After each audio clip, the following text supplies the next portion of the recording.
Assalamualaikum warahmatullahi wabarakatuh. Ila hadratin Nabil Mustafa Rasulullah sallallahu alaihi wasallam wa ala alihi wa azwajihi wa dzurriyyatihi wa qarabatihi wa ali baitihi wa ashabil kiram. Wa ila jami'il anbiya wal mursalin wal awliya wa syuhada wa salihin wa tabi'ina ila yaumiddin, khususan ila jami'i masyayikhi ila muntahum wa ila abaina wa ummatina wa azdadina wa masyayikhina wa auladina wa azwazina wa dzurriyyatina wa ahli baitina wa jami'i man tabi'ana, khususan ila jami'il arwah fi hadil majlis wa ghairahum. Sayulillahi lana wa lahumul fatihah. A'udzu billahi minasyaitonir rajim. Iyyaka na'budu wa iyyaka nasta'in. Bismillahirrahmanirrahim. Bismillahi tawakkaltu 'alallah. La haula wa la quwwata illa billahil aliyil azim. Nasyhadu an la ilaha illallah wa asyhadu anna Muhammadan abduhu wa rasuluh. Allahumma salli wa sallim wa barik alaihi wa ala alihi wa ashabihi ajmain, amma ba'du. Bapak Ibu hadirin jamaah rahimakumullah. Alhamdulillah, dalam kesempatan sore hari ini kita masih diberikan Allah untuk berkholwat. Sudah sampai 5 hari ini. Untuk sore hari ini kita waktunya agak maju biar nanti pertanyaan bisa dikondisikan baik yang ada di seluler maupun di majelis taklim. Bapak Ibu, malam hari ini kita akan membahas hadis yang kelima. Hadis yang menjelaskan tentang larangan membuat sesuatu yang baru di dalam agama, membuat hukum baru di dalam agama. Kalau ada hukum baru berarti ada hukum yang lama. Ya, hukum baru berarti ada hukum lama. Ini nanti kita membahas masalah bid'ah. Ya, sesuatu yang diadakan tapi pada zaman Rasulullah itu belum ada. Bid'ah itu adalah sesuatu yang baru datang yang pada saat Rasulullah itu belum ada. Sesuatu yang baru. Lah, bid'ah ini ada yang hasanah, ada yang dhalalah. Iki kalau kita berpegang teguh hukum jobo, Pak, semuanya bid'ah. Makan sendokan bid'ah ndak? Bid'ah, zaman Rasulullah nggak ada sendok, harus driji 3. Ayo nanti makan driji 3 ya. Nggak bisa gue, susah. Apalagi nasinya itu bukan punel. Wah, nggak bisa kau. Ngaji dulu nggak ada mic ini, Pak. Ini pakai mic. Bid'ah. Iya, bid'ah. Ini kalau kita bicara bid'ah bahasa zahiriyah lo ya, semuanya bid'ah. Dulu zaman Rasulullah kendaraan itu pakai onta Pak, pakai kuda keledai, jenengan sepeda, bid'ah itu. Ngomong bid'ah lo ya, mengadakan sesuatu yang pada Rasulullah tidak ada. Sama urusan-urusan hukum dalam agama apapun, dalam agama Islam, kalau kita bicara bid'ah, semuanya bid'ah, mayoritas bid'ah. Zaman Rasulullah ada kedung ini ya Pak? Enggak ada, bid'ah. Ya wis ngaji gak tek mikan. Ati cek mangap-mangap dewi ngene, gak krungu ngene, gak orangnya ribuan ngono. Wis, kita enggak usah memandang dari arah situ, Pak. Makanya nanti ada bid'ah hasanah, ada bid'ah yang dhalalah. Sesuatu yang bisa bermanfaat enggak apa-apa, sesuatu yang tidak bermanfaat jangan. Terserah jenengan derek ya nopo fisike opo hakikate. Lah hakikatnya ya apa bid'ah itu? Monggo kita bahas. An ummil mukminina, saking ibu wong mukmin kabeh, rupane Ummi Abdillah Aisyah radhiyallahu anha qalat, anha saking Aisyah qalat dawuh sapa Aisyah. Aisyah iku garwane Kanjeng Nabi. Niki banyak hadis yang diceritakan oleh Sayyidah Aisyah karena beliau itu orang yang dekat pada beliau, pada istri yang termudanya seperti itu. Kala dawuh sapa Rasulullah utusane Allah sallallahu kang paring rahmat sapa Allahu alaihi wasallam, man ahdatsa fi amrina hadza ma laisa minhu fa huwa raddun. Utawi sapane wong iku akhdasa agawe anyar, anyar teka sapa man fi amrina ing dalem perkarane agama ingsun, hadza utawi ahdas iku ma perkara laisa kang ora ana apa minhuma fawa mongko utawi man iku raddun den tolak. Barang siapa yang mengadakan sesuatu yang baru datang pada agama kami, kata Rasulullah, fahuwa raddun, maka ditolak, gak sah. Apa yang dimaksud hadza ma laisa minhu fahuwa raddun? Apa yang dimaksud sesuatu yang baru datang yang ditolak?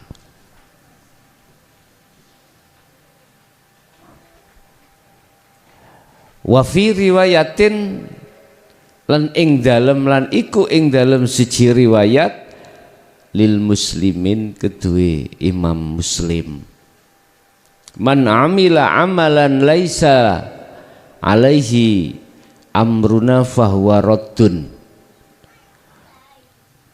Barang siapa yang melakukan sesuatu perbuatan yang perbuatan itu tidak ada di dalam agama itu, maka ditolak. Bon, iku bahasa sarengat, berarti kita mengatakan bid'ah, sesuatu yang baru datang.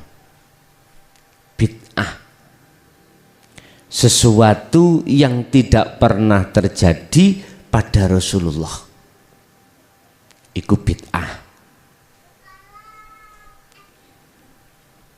Bapak Ibu, kita nggak usah bersitegang perbuatan secara fisik. Kalau kita bersitegang dengan perbuatan secara fisik baginda Rasul, maka pasti semuanya tidak ada ujungnya. Ingat, ada satu organisasi yang mengatakan pada Rasulullah, waktu Rasulullah nggak ada tahlilan, kita ada tahlilan, bid'ah. Mengatakan seperti itu. Zaman Rasulullah nggak ada hadis yang mengatakan katanya, nggak ada mulutan. Sekarang ada bid'ah. Udah, kita gak usah bertengkar, berhenti kau bertengkar ya, berhenti kau bertengkar, kita ngumpul bersama, makan bersama. Wis nek wis kena mangan ngono ya wis gak ono tukaran. Iya. Gak ono tukaran. Ngarepno gak ono panganan, gak akhirnya tukaran. Ono amplope, meneng kabeh. Gak ono amplope, rawame gegeran. Ngeten Bapak Ibu ya. Kita gak usah berselisih tentang bid'ah secara syariah, gak usah. Karena kalau kita berselisih tentang bid'ah secara syariat, gak temu-temu. Kita kesusahan sekarang. Masa sih dalam acara panitia walimah, habis acara makan gak boleh pakai sendok. Dulu gak ada piring. Kau kok piringan? Ayo, kuno, ambek godong kuno. Lah, gak tambah susah. Dulu Rasulullah gak pakai speaker, sound system. Ya, dakwah gak ada speaker kau. Makanya jangan terlalu fanatik. Wis mana yang di depan kita itu kita lakukan, monggo. Ada yang mengatakan dulu itu Rasulullah habis sholat nggak ada wirid-wiritan. Habis aku tanya, habis wiritan nyekel HP boleh nggak? Lah kok kau habis sholat langsung nyekel HP? Habis sholat terus kudu kencing gak oleh nggak? Istah. Ya Allah, kadang-kadang kalau niki ndas kula iku ngeluh, mikir habis sholat nggak boleh wiritan karena bid'ah. Zaman Rasulullah nggak ada hal seperti itu. Tapi Anda habis wiritan nyekel HP, ya podo ae nyuk menyuk, ya pun nggak usah gegeran urusan zahiriyah. Sekarang kita masuk apa bid'ah secara hakikat itu, sehingga Rasulullah menjadikan hadis ini sebagai barometer umat manusia tatkala memakai hukum itu di situ. Hadis ini, barang siapa yang membuat perkara yang baru sementara tidak ada pada zamanku, kata Rasulullah, fahuwa raddun, maka itu ditolak. Udah,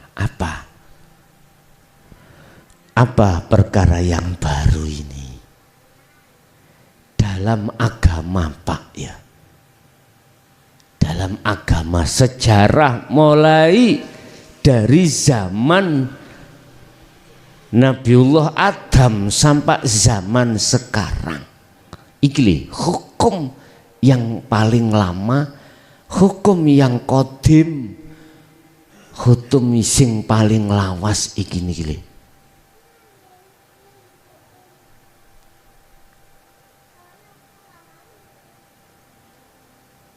Ani budullaha wastanibut taghut. Niki hukum sing gak diada-ada cuman ini. Arahkanlah anik budullah, arahkanlah ruhaniyahmu Allah ing Allah.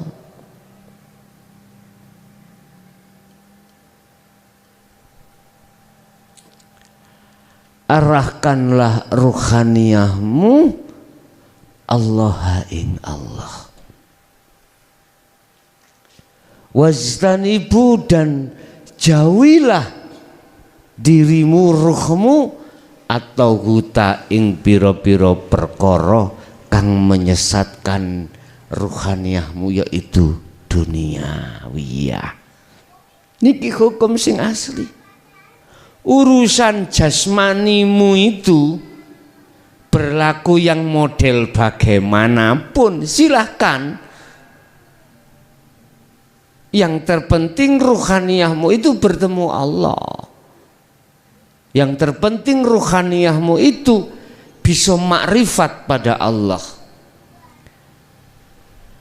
Bahkan rawinya hadis ini Imam Muslim Bukhari mengatakan, man amila amalan laisa alaihi amruna fahuwa raddun.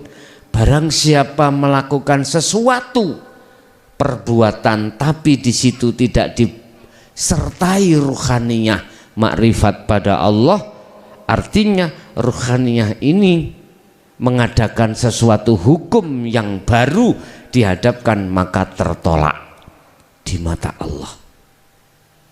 Apa hukum yang baru? Hukum yang baru itu hatimu mengadakan pangeran baru, mengadakan Tuhan-Tuhan baru. Ruhaniyahmu itu mendatangkan Tuhan-Tuhan tu rupanya togut iki Pak. Ini berarti kita mengadakan sesuatu yang sesuatu itu baru. Ini sebetulnya iti hadis ini bukan masalah barunya laku fisik seperti mik iki bid'ah, sesuatu yang baru nggak boleh. Ngaji ya kudu lewat omongan nyedek ini. Ya nek wonge 3, 4, 5. Ha nek wonge ribuan. Ditumpuk-tumpuk ngono apa piye? Enggak iso, Pak. Dulu zaman Rasulullah kita haji pakai onta. Masa kita pakai onta? Ya iso teletong tok ning dalan. Mekah itu boleh apa? Mekah itu nantinya akan menjadi banyak kotoran-kotoran unta. Berarti pakai mobil, pakai pesawat. Sudah, nggak usah digegerkan. Walaupun zaman Rasulullah tidak ada mobil, nggak ada pesawat, anggap saja kita pesawat rasa unta, gitu aja. Bapak Ibu, jadi yang dimaksud tertolak di sini fahuwa raddun, kita itu mengadakan Tuhan selain Allah. Artinya iman di dalam ruhaniyah kita itu ada iman selain daripada Allah. Aku tanya, lebih datang dahulu Allah apa makhluk? Allah lah. Mengapa lantas jatuhnya iman kita itu terhadap sesuatu yang baru, yaitu makhluk? Inilah yang dimaksud bid'ah, sebetulnya itu hakikatnya. Akhirnya tertolaklah. Jadi ahdasa yang dimaksud man ahdasa, orang yang membuat hukum baru itu hakikatnya adalah mereka yang mengimani dan membuat satu keputusan atau hujah iman selain Allah. Ini Ini Bapak Ibu yang dimaksud itu bukan urusan fisik. Kalau urusan fisik mah semuanya bid'ah, karena semua tidak pernah terjadi pada diri Rasulullah. Kita nikah saja bid'ah di situ, ya tak?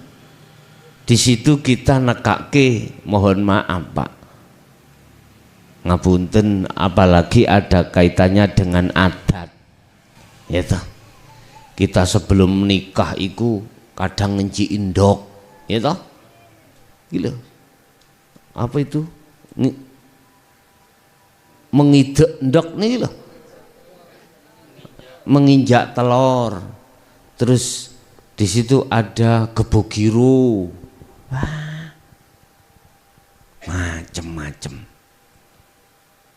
Nggak ada zaman Rasulullah seperti itu. Berarti kalau kita mengadakan itu, kalau ngomong bid'ah sesuatu yang baru datang, semuanya bid'ah.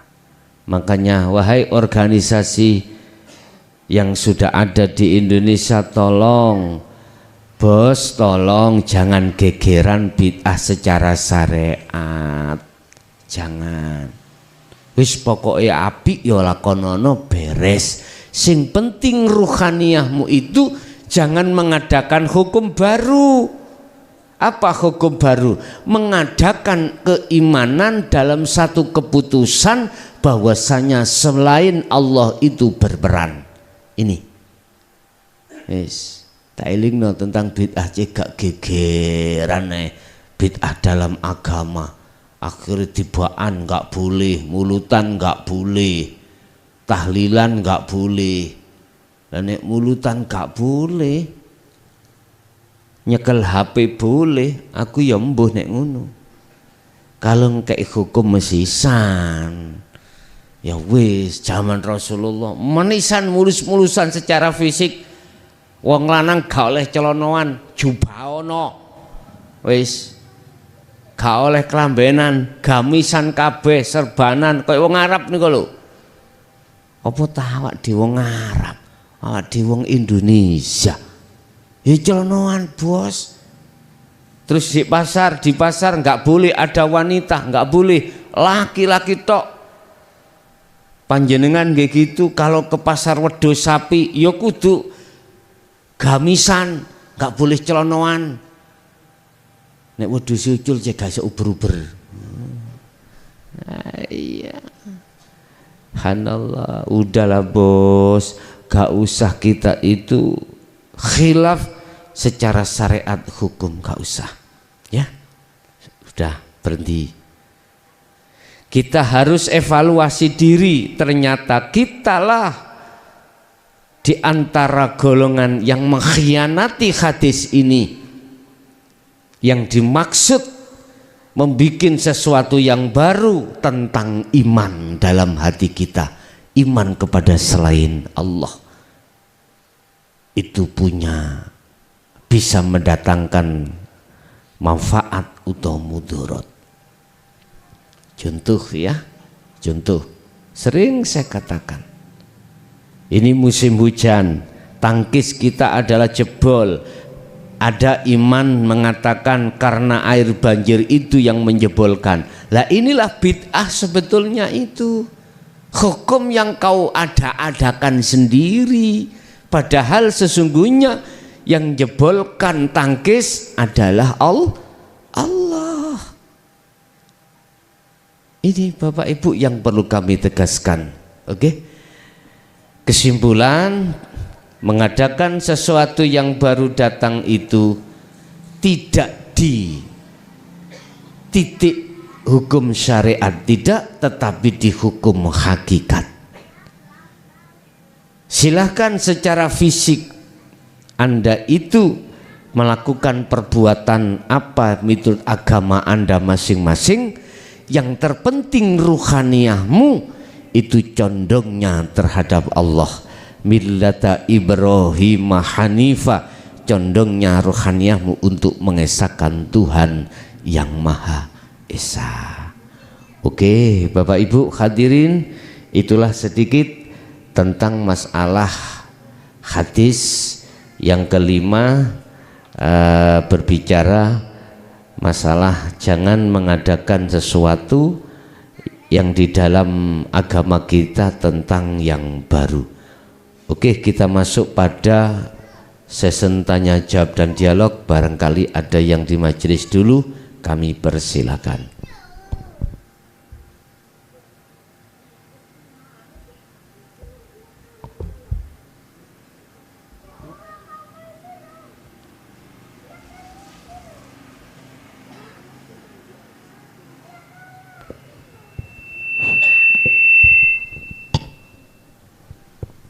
Assalamualaikum warahmatullahi wabarakatuh.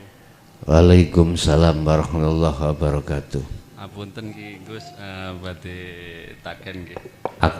Agak didekatkan, Mbak ya. Nggih, nggih. Cuman nggak di materi yang ini Gus ya. Ini materi halwat boleh ya? Diambil aja miki dek salon masalahnya, diambil sambil duduk. Lah, cedek salon masalah ya di nyuling. Nggih, Bu. Ini perihal masalah hatwat ya Gus. Perihal masalah Halwat. khalwat. Iya. Kemarin dapat kode itu pertanyaan, cuman bukan mimpi Gus. Saya bangun tidur ada yang bisikin Gus. Jadi ingatlah dua perkara, katanya tolong kamu jaga, satu ibu, terus kedua kenongo. Kenongo itu apa, dan ya itu hakikat makna dari bisikan itu apa gitu Gus. Padahal saya halwatnya itu sekitar jam 8 pagi, tapi bisikan itu baru bangun tidur, baru melek ada bisikan itu sekitar jam 11 Gus. Oke, atur suwun. Assalamualaikum warahmatullahi wabarakatuh. Waalaikumsalam warahmatullahi wabarakatuh. Itulah tentang masalah hukum syariah dan hakikat. Ibu, ada kaitannya dengan hukum syariah. Kenongo, kenalilah perkara-perkara siapa yang dimaksud kenongo itu. Kalau kita ngomong kembang kenongo metune cuma legi, ya. Jadi kenongo itu maksudnya adalah Allah. Berarti hukum hakikat. Jaga hukum syariat dengan hakikatmu untuk selalu makrifat pada Allah. Ibu minangka laksana syariatnya, karena ibu yang mengandung kita, melahirkan kita. Itulah hukum syariatnya. Hukum hakikatnya adalah kenongo, kenalilah pada Allah itu sendiri. Berarti apa? Jagalah hukum syariatmu dengan hakikat untuk bisa sampai pada makrifat Allah. Jadi masuk dalam tema ini. Jangan mengadakan sesuatu yang baru. Jangan. Artinya apa? Silahkan secara jasmaniahmu syariat bermacam-macam, silahkan kau lakukan amalan, perbuatan-perbuatan yang miturut amalia secara syariah, tetapi Anda harus bertendensi atau rohaniyahmu selalu makrifat pada Allah. Caranya Anda bisa makrifat pada Allah ketika saat hukum syariat berlaku, otomatis Anda tidak boleh keluar memegang dari hukum hakikat. Kuncinya adalah di zikir sirul asrar. Oke, ada lagi yang di majelis?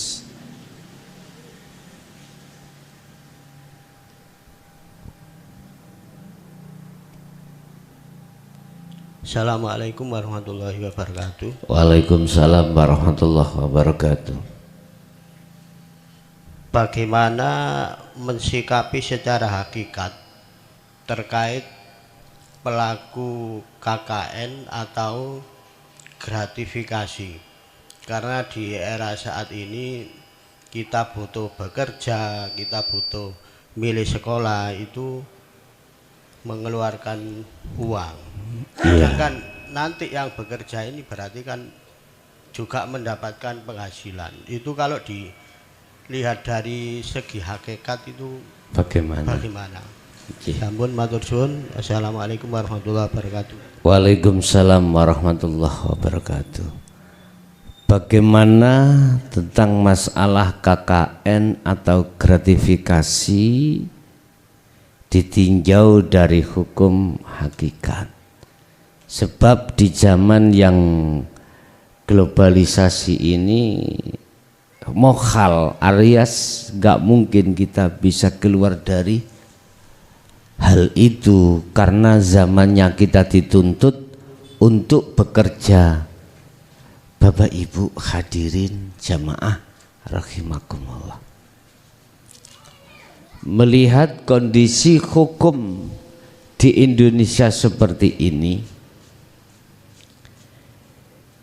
yang segala sesuatu itu mayoritas ukurannya uang, memang sudah membudaya di mana-mana. Kita bisa masuk bekerja di instansi ini harus pakai ini, harus pakai ini. Kalau enggak tersisih kita. Nah gitu Pak ya. Ini ada dua jawaban, Anda memilih yang mana terserah. Terserah. Apakah memilih hukum jobon jeru, hukum luar dalam, apakah hanya memilih hukum dalam saja, terserah. Sekarang saya tak bicara hukum dalam luar dulu. Artinya hukum luar harus kita koreksi. Kalau ini ada kaitannya atau ada indikasi rosi wal murtasi, artinya gratifikasi haram, maka kita jauh, harus kita jauhi. Tetapi harus punya resiko, nganggur ngetekur, alias nganggur ngetekur.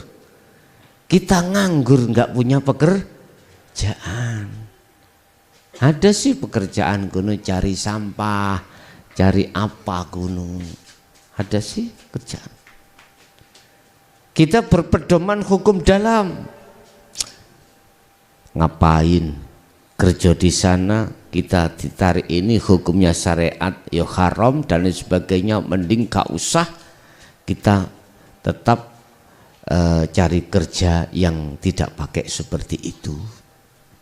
Itu kalau dapat. Kalau nggak dapat ya jangan nelongso, jangan gelisah, karena kita memang menolak hukum rosi wal murtasi atau gratifikasi. Udah. Tapi secara hukum di dalammu, ruhaniyahmu ya harus juga mengalir. Artinya kau harus mentajalikan apa yang pada saat itu hatimu melakukan, menghindari. Berarti olehnya kau menghindari karena Allah. Kau menghindari secara fisik dari rosi wal murtasi atau gratifikasi atau KKN, itu karena Allah. Moga sampai milih yang seperti ini ya harus ruhaniyahmu karena Allah. Silahkan. Ada yang tidak Pak, tidak memikirkan hukum syariat tapi menetapkan hukum hakikat saja lewat tajalli. Bagaimana? Udah melihat zamannya seperti ini, pakai uang ya uang bos. Tidak ada gratisan, nggak ada, gitu. Jadi kau minta jabatan apa? Kabak apa? Kabak pembangunan, nggak ada gratisan bos. Nek gelem semini 250 juta, silakan. Nggak ada gratisan. Ngaku jadi pemimpin daerah yo nomor 1 sak Mojokerto yo gak ono gratisan kok. Uang. Kau pingin ikut aku ngambil jabatan struktural. Kabak apa? Anu aja Pak, camat. Kamu belok camat ya. Iki mumpung bupati ini mukhlason. Jauh piro? Wis duitmu piro? Lah, gampang Pak. Gak gratisan aku dulu bos. Itu pasti Pak. Tidak berhenti dari situ Pak. Jabatan struktural itu setengah tahun pekerjaannya kalau tidak ngelegakno atiku. Apa bahasane ngelegakno atiku? Memaremkan hatiku, memuaskan hatiku, mutasi. Makanya wedi Pak. Jabatan struktural kalau camat, kabak-kabak sama saya itu takut. Bupati ini aku Jadi ketakutan kabeh. Takon ngaji wis gak adek gak gelem ngaji. Tak absen mergae. Hei, kabak pembangunan si iki datang, enggak datang. Tak coret wis. Gak ketakutan nah. Ayo. Wedi Pak. Jadi masih ngantuk-ngantuk ya datang urusan ono ngene majelis, paham gak paham urusan buri, yang penting jabataku gak mutasi.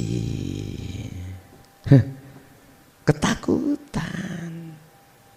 Bagaimana kita mengambil hukum yang kedua?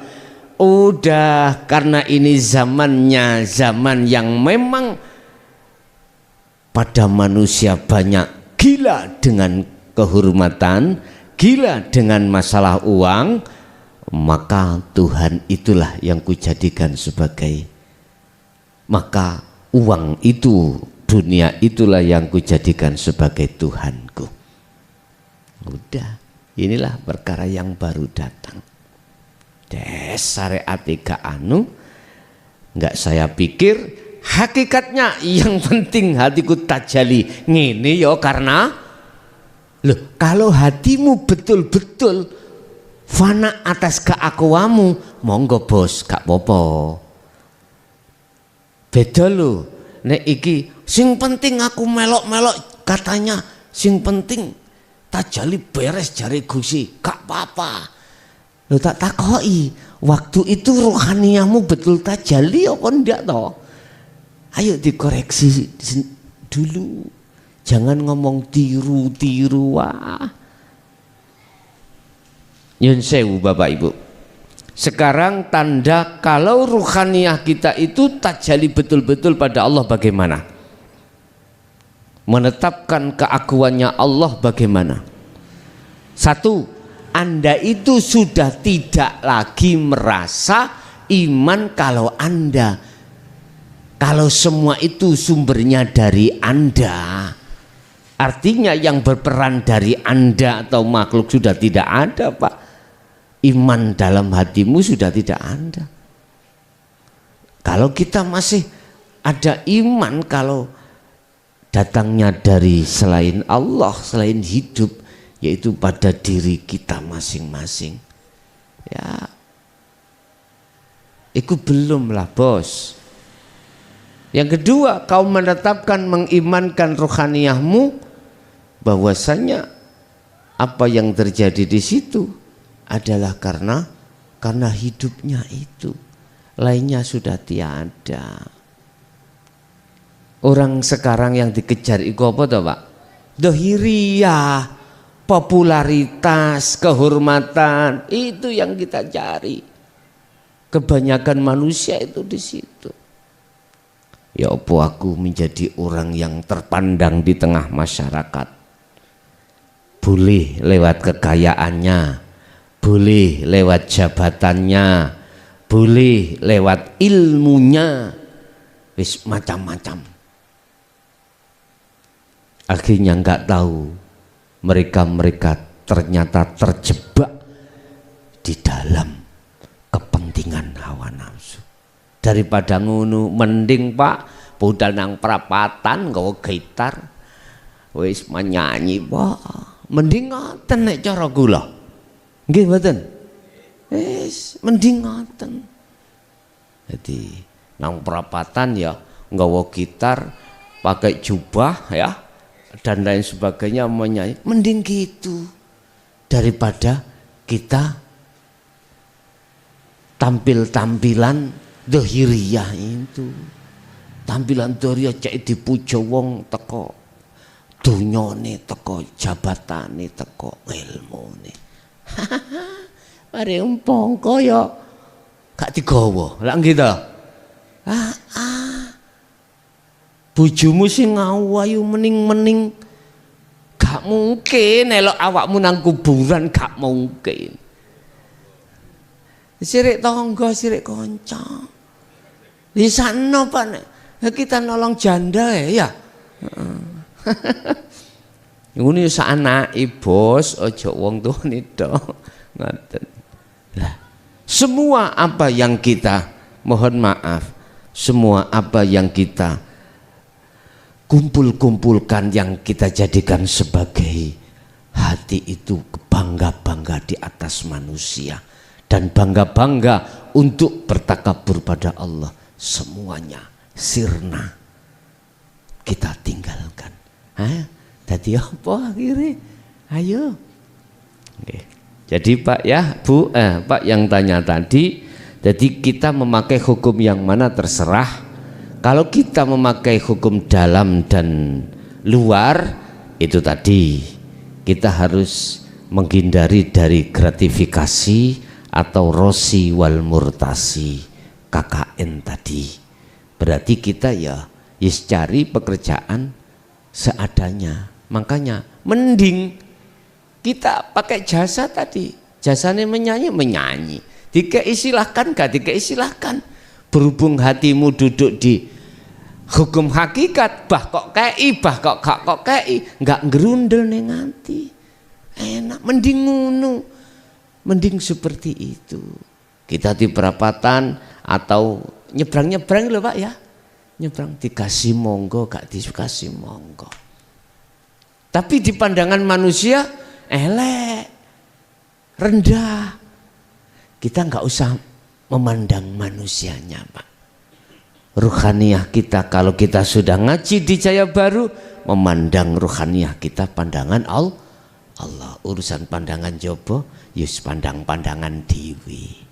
Oke, ada lagi di majelis? Kalau nggak ada, kita masuk pada yang di jalur telepon. Dipersilahkan di 08 apa iki? 082 141 295 309. Silakan yang di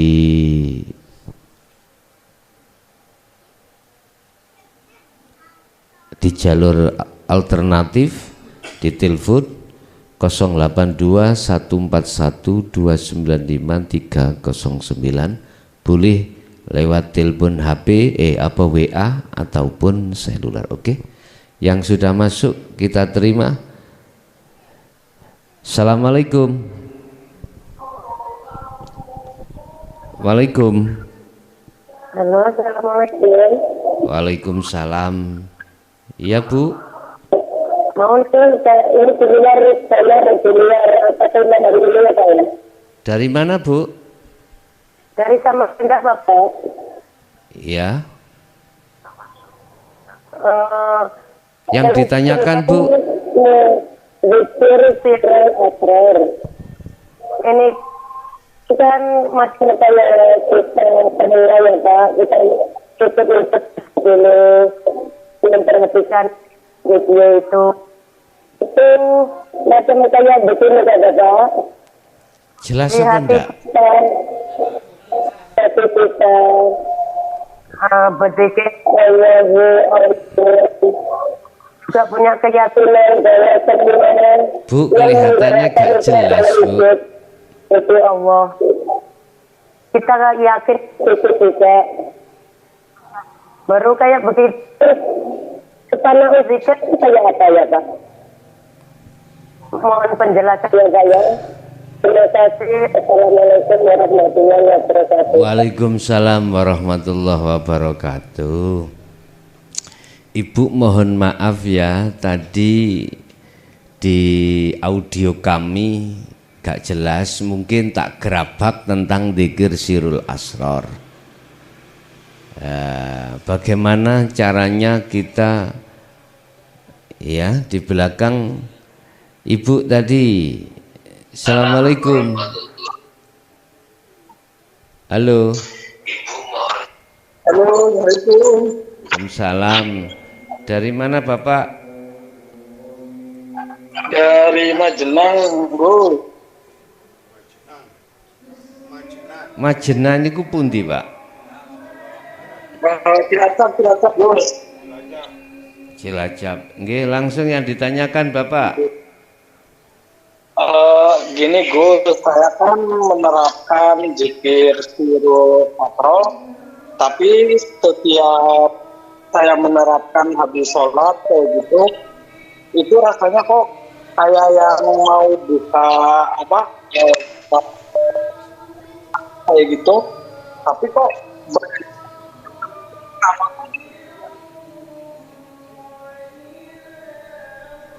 Ya, kayak Bapak. yang mau buka apa kayak gitu.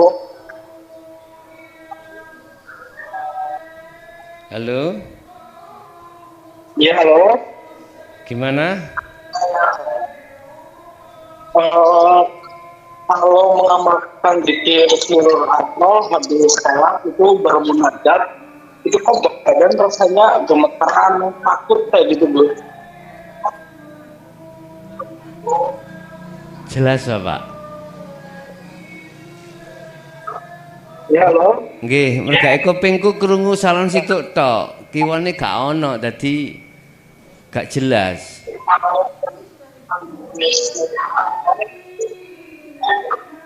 Oke, dzikir sirul asrar tadi, ya. Paham nggih, Bu, jamaah? Oh ya, nggih, sampun nek ngoten. Kembali kepada Ibu tadi yang bertanya tentang masalah bagaimana cara kita untuk berzikir sirul asrar di tengah-tengah jasad ini bersinggungan dengan duniawiyah. Mungkin Bu bisa dibuka di dalam surah Al-Insan ayat 25. Allah katakan wadhkur isma rabbika bukrata wa asila. Ketika pagi sampai sore, ketika jasmani kita itu bersinggungan dengan perkara yang bersifatkan zahiriyah, ruhaniyah kita itu harus masuk dan bertemu terhadap Allah di situ. Sebab tanpa hidup tidak akan hukum dohiriyah, perkara dohiriyah itu bisa terjadi. Jadi tolong ruhaniyah jenengan temuilah hidup yang ada di situ dengan cara berzikirlah sirul asrar. Sama dengan Bapak yang kedua tadi. Apa maksudnya Bapak yang kedua tadi? Tubuhnya bergetar. Oke Bapak, itu sudah terbiasa bagi golongan-golongan yang sudah berjalan zikir sirul asrar. Kalau yang ditanyakan mengapa begitu, itulah bentuk proses Allah membersihkan kotoran-kotoran hati di dalam diri kita. Ini tidak jauh berbeda dengan ketika saat Rasulullah dan temannya itu menggembala atau bermain di lapang. Di situ ada malaikat muqarrabin datang dan menangkap Muhammad dan dibelahlah dadanya dan teman-temannya ketakutan. Ketakutan. Ternyata tujuan malaikat tadi menangkap Muhammad, membelah dadanya adalah mensucikan hatinya dari sifat-sifat yang dilarang, termasuk hasud, riya, takabur, karena beliau akan menjadi satu hamba yang menjadi pilihan Allah. Jadi bergetarnya jasmaniah jenengan itu adalah bentuk proses dari satu pembersihan kotoran hati dari Allah. Oke, di belakang Bapak Kadiri Cilacap bisa kita terima. Assalamualaikum. Halo. Halo. Sudah masuk Bapak? Wis kok buka?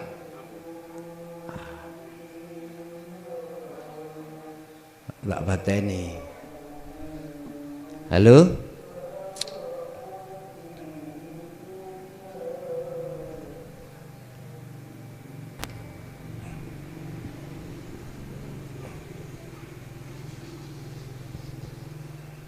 Oke, yang di belakang Bapak ada yang tanya, silakan. Kita waktunya tidak lama. Sudah pukul 5:30 kurang 15 menit kali. Ya, kita beralih pada jamaah. Barangkali ada yang bertanya sambil kita menunggu waktu, menghabiskan waktu. Silakan.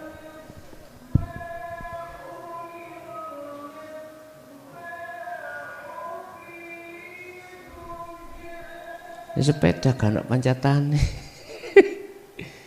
Nggih. Nggih wonten sing wonten lebet.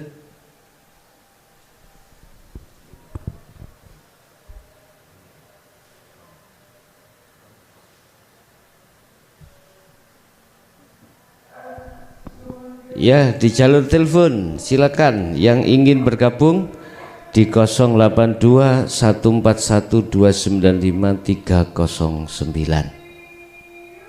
Oke, sudah masuk, bisa kami terima. Assalamualaikum. Waalaikumsalam Gus. Waalaikumsalam. Nggih, langsung Bapak. Yang saya tanyakan kepada Gus ini,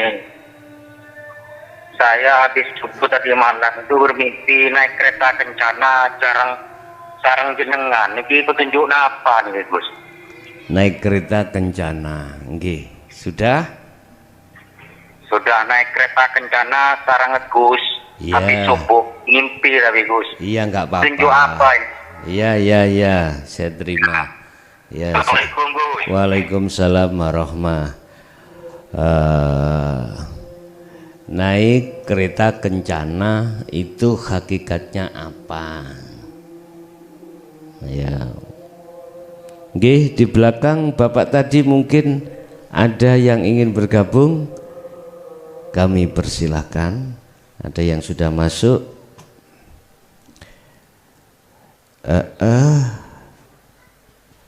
Assalamualaikum. Halo.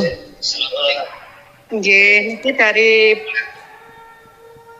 Burumaya. Dari? Nggih, dari Burumaya Sidomulyo Batu. Sidomulyo. Silakan, apa yang ditanyakan Bu?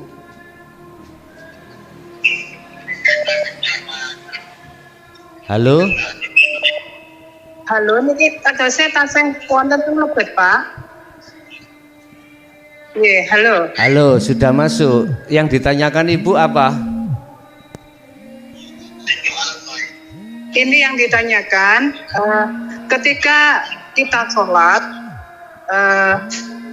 ketika sholat bacaan tidak kita baca tapi kita berzikir sirul asror. Iya. Kemudian yang kita rasakan itu ya tiba-tiba air mata berlinang gitu aja Gus. Gitu. Iji. Bu. Nggih, itu aja Gus. Nggih. Waalaikum. Oke. Kereta kencana dan tentang dzikir sirul asrar yang tidak ngucap. Ini ada pertanyaan satu kali lagi mungkin ya. Kita terima nanti. Waalaikumsalam, Bapak dari mana? Terus mau tanya itu tentang puasa Ramadan itu sama puasa weton itu lebih utama mana? Ya cukup. Puasa Ramadan sama puasa Ramadan dengan puasa weton itu lebih utama. Weton, nggih Pak. Waalaikumsalam warahmatullahi wabarakatuh. Untuk di jalur telepon sementara kami cancel nggih. Ada 3 pertanyaan tadi. Pertama masalah ketika kholwat dinaikkan kereta kencana. Apa yang dimaksud kereta kencana di sini adalah buruk Pak itu. Itu buruk ya. Buruk itu duduk meleburok loh ya. Jadi buruk itu tumpaan. Apa buruk kita? Apa tumpaan kita? Kalau bahasa Kanjeng Rasul buruk itu berbentuk kuda berkepala seorang wanita. Itu adalah nafsu, kehendak, kekarepan dalam diri kita. Apa kekarepan, kehendak dalam diri kita? Jadikan itu sebagai buruk Anda. Ini akan jinak dan akan bisa sampai pada Allah manakala kehendak itu kau kembalikan semua kehendak Allah. Gak usah kita membaca yang di lisan dan yang lain sebagainya, gak usah, gak apa-apa. Cukup ruhaniyah sampean itu tadi melakukan sirul asrar, nggak apa-apa lah. Terjadi memang menangis dalam diri kita, itu bentuk lawamah kita, nafsu dalam diri kita. Lawamah itu menyesali atas semua apa perbuatan selama ini kita itu telah zalim pada Allah. Jadi mengapa kita dimasukkan kencana, kereta kencana itu adalah tumpaan atau tunggangan ya. Tunggangan kita apa? Tunggangan kita macam-macam, kekarepan ini, kekarepan itu dan lain sebagainya. Jadikan tunggangan itu sebagai ruhaniyahmu bertemu Allah. Caranya bagaimana? Kembalikan semua kehendak dan apapun yang ada pada diri kita itu semata-mata la maujudan illallah, hanya Allah. Yang terakhir mungkin yang tadi terkait masalah puasa ya. Baik mana Ramadan dengan weton. Kalau weton kita jatuh di Ramadan, lapo pusing-pusing sampai nanti baik mana. Udahlah sampai puasa Ramadan niatmu, tetapi ruhaniyahmu itu melakukan weton, nggak ada masalah. Niatnya apa? Membersihkan kotoran hati, nggak ada masalah. Aku puasa, niat insun berpuasa bulan Ramadan bla bla bla bla bla karena Allah Ta'ala, beres. Kriteria di dalam weton jadi double Pak. Ini poso double. Niatnya wis niat pisan nih, niat Ramadan kok kata dewi keglendeng. Wis gak usah ngomong lebih baik mana puasa Ramadan dengan puasa weton. Nek ngomong bahasa syariat ya gak ono poso weton itu, gak ono syariat. Yang ada itu puasa itu termasuk Senin Kemis, termasuk Daud, termasuk puasa Ramadan. Itu yang ada. Gak ada hadis poso weton, gak ada. Cuman kalau kita tarik ke hakikat, semua diwadahi ning weton, begitu. Ya, kita kembali ke ya di majelis ada, silakan. Assalamualaikum warahmatullahi wabarakatuh. Waalaikumsalam warahmatullahi wabarakatuh. Nggih, sing badhe kula anggetaken sambil duduk aja.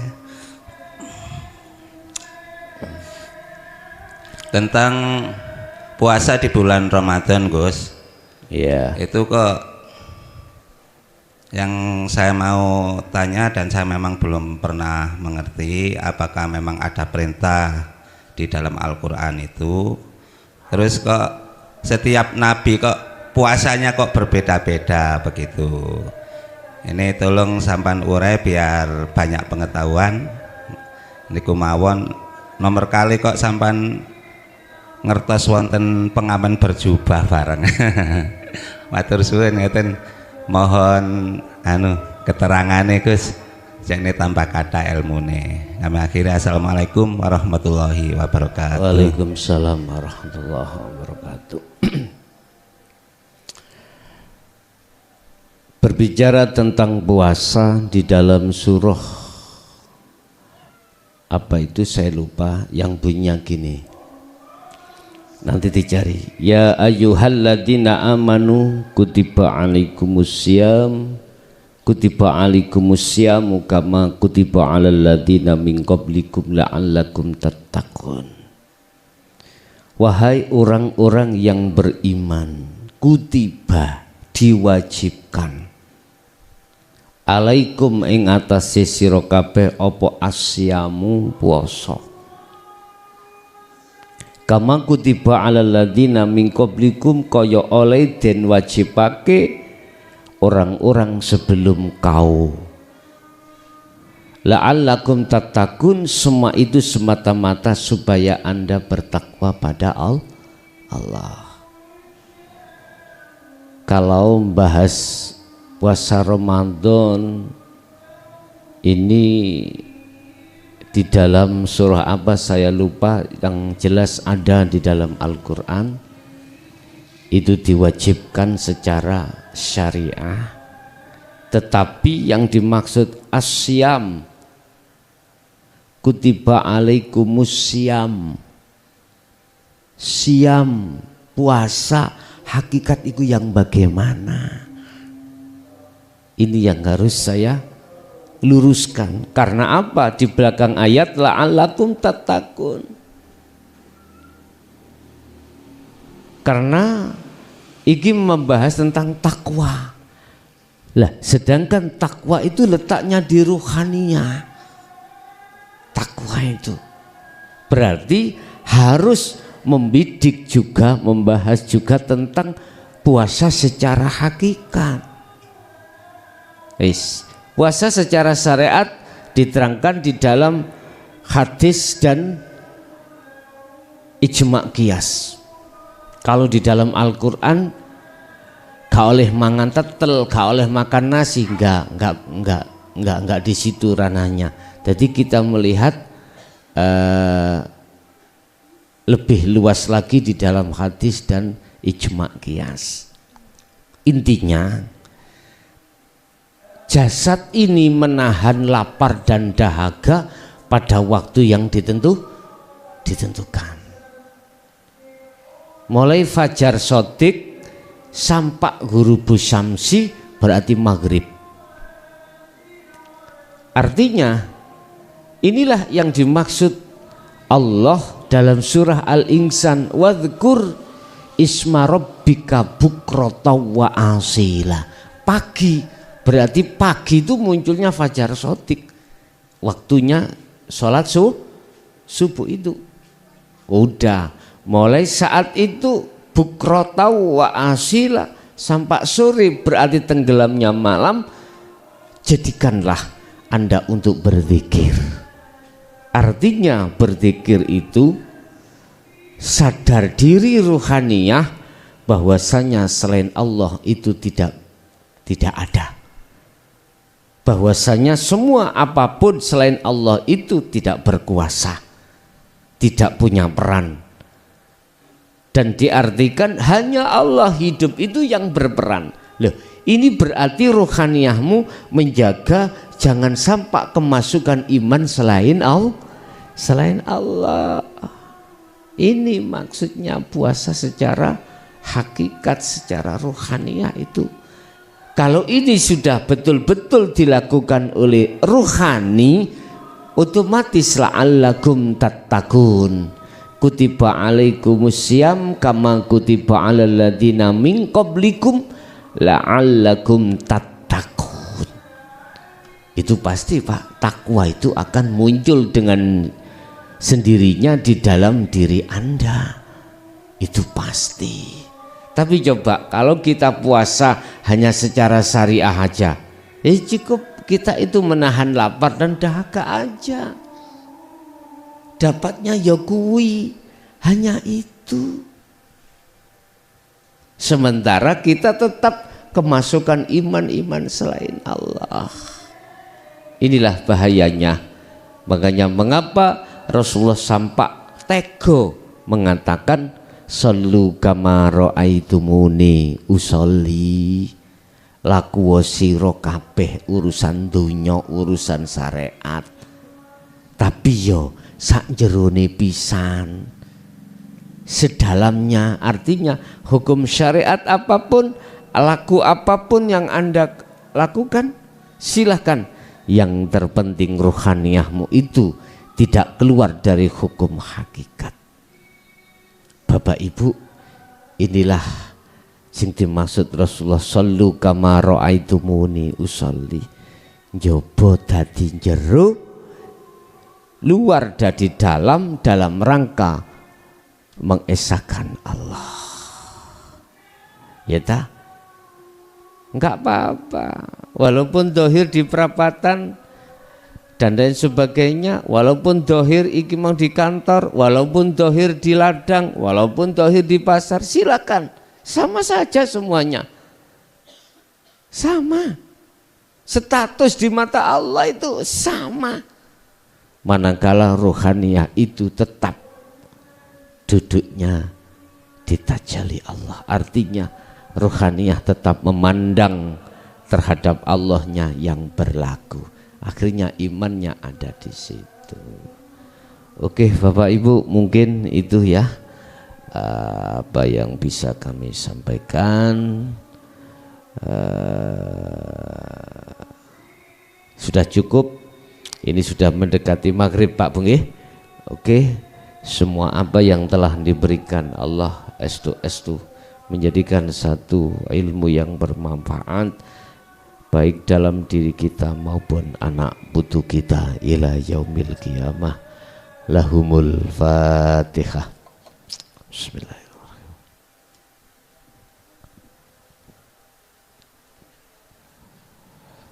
Akhirul kalam. Assalamualaikum warahmatullahi wabarakatuh.